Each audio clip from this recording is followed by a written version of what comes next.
Everybody says that coverage is the most difficult thing year in and year out to evaluate, but I actually think I have a pretty decent idea of a way that maybe you can actually figure out what is a consistent way to evaluate cornerbacks, which is, again, they're a position that at least the idea is that 1 year they're great, 1 year they're horrible. What's going on? Well, it's fascinating. Let's talk about the other side of the argument. It's very frequent, it seems, that a team that has a good coverage unit adds talent in the offseason and then gets worse. There's really no better example of this than the Washington football team. They were the 7th best coverage unit in football, added William Jackson, thought of to be a really good corner, and got significantly worse, went to the 27th best coverage unit in football using Pro Football Focus grades. So right off the bat, it's like, well, what happened? How does something like that happen? You lost some, players in your secondary, but you added more talent. So what went wrong? Well, if you actually look at the talent itself and you look at the scheme, because scheme is going to be a key thing we talk about here, that's where things start to make more sense. The Washington football team play a zone coverage scheme primarily. No team just only does one thing, but you do, for the most part, have a coverage that you play more often than other coverages. And typically, there'll be a team that plays a lot of zone or a team that plays a lot of man.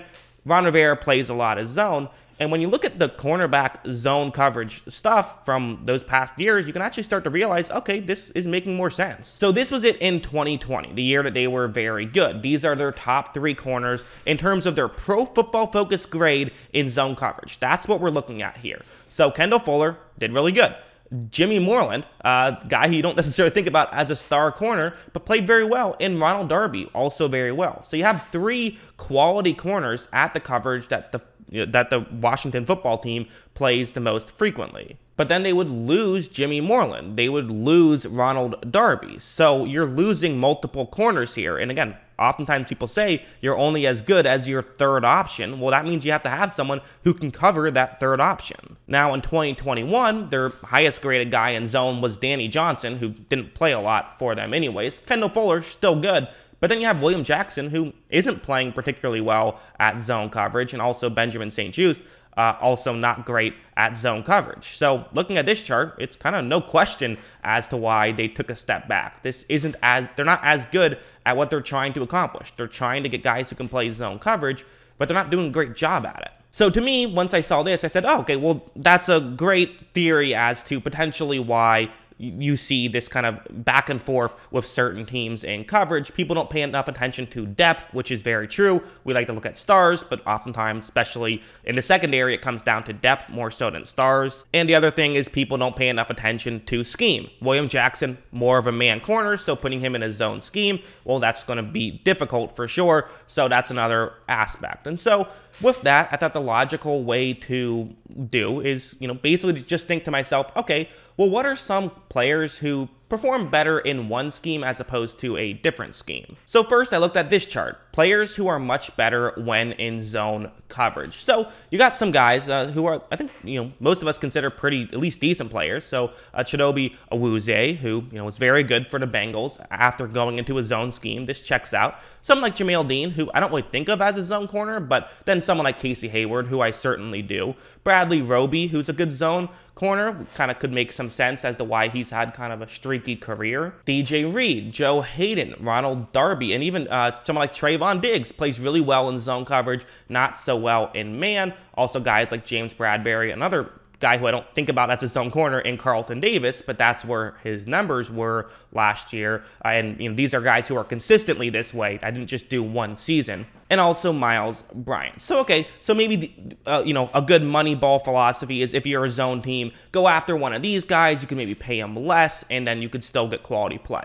That's a philosophy, but what about if you're the other way? What if you're a man coverage team? Oh, well, then it's simple, right? You just find guys who are good in man but aren't great in zone. That's another, way you can make that work. Except players don't get much better when in man coverage. They just don't. It's just not something that really happens. Well, what about someone like Stefan Gilmore? No, he's had bad statistical years when he's been in man coverage. Now, he's still pretty good. I mean, he's great at everything, but usually his zone coverage has actually been a lot more consistently good than his man coverage, which has been very much all over the place. Going back to someone like William Jackson, that's kind of what happened, is his man coverage was good, his zone coverage, not quite as good. Now, again, it still took another drop off, but the man coverage took it's a bigger drop off that you'll see in the man coverage than you will in these zone coverage situations. This is a great and very interesting thing that when I saw kind of something just clicked in my head.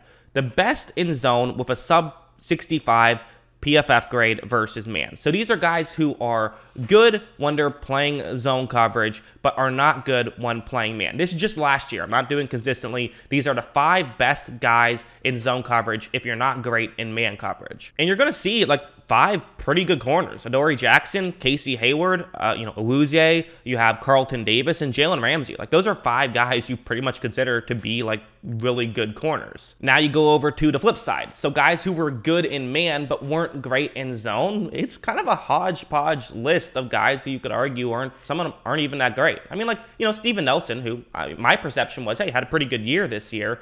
L'Jarius Sneed, who's been a little bit fluky, but I feel like it's solid. Surtain, rookie, who's played well, and Elijah Molden, a rookie who's played well. But then you got guys like Eli Apple and Bashaud Breeland. Eli Apple, I don't think anyone thinks is great, and Bashaud Breeland, another guy who I don't think anyone thinks at this point in his career is great, although he has been good over the course of his career. So I think it's interesting here. You look at some of the guys who had a bad year in man that we all consider to be great corners. I mean, Carlton Davis, this is a PFF grade of under 40. Same thing of James Bradbury. Marlon Humphrey's PFF grade was horrible in man, and Jalen Ramsey's PFF grade was horrible in man. I mean, these grades would get you cut if you were kind of like if you were like a 6th round pick who came in and played this well across the board. Like, you would just not play the next year. Like, that's like how these grades are. They're not very good, and yet these are guys who we all consider to be good corners. What this tells me, I think, is that, well, quite frankly, I think that man coverage is just a lot more fluky than zone coverage. And it kind of does make some sense. I mean, in man coverage, I feel like a receiver has more of an impact than a corner does. Do you have safety help over the top? Are you tasked with going one-on-one against Jamar Chase?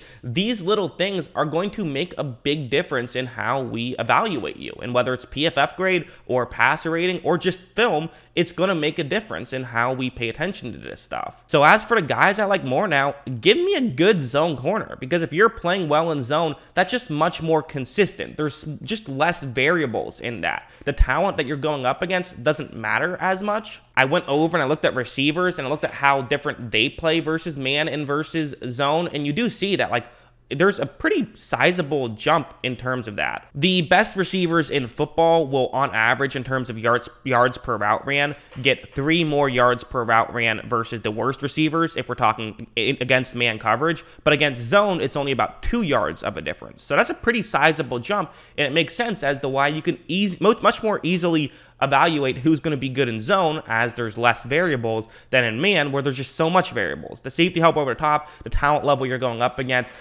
is it a blitz?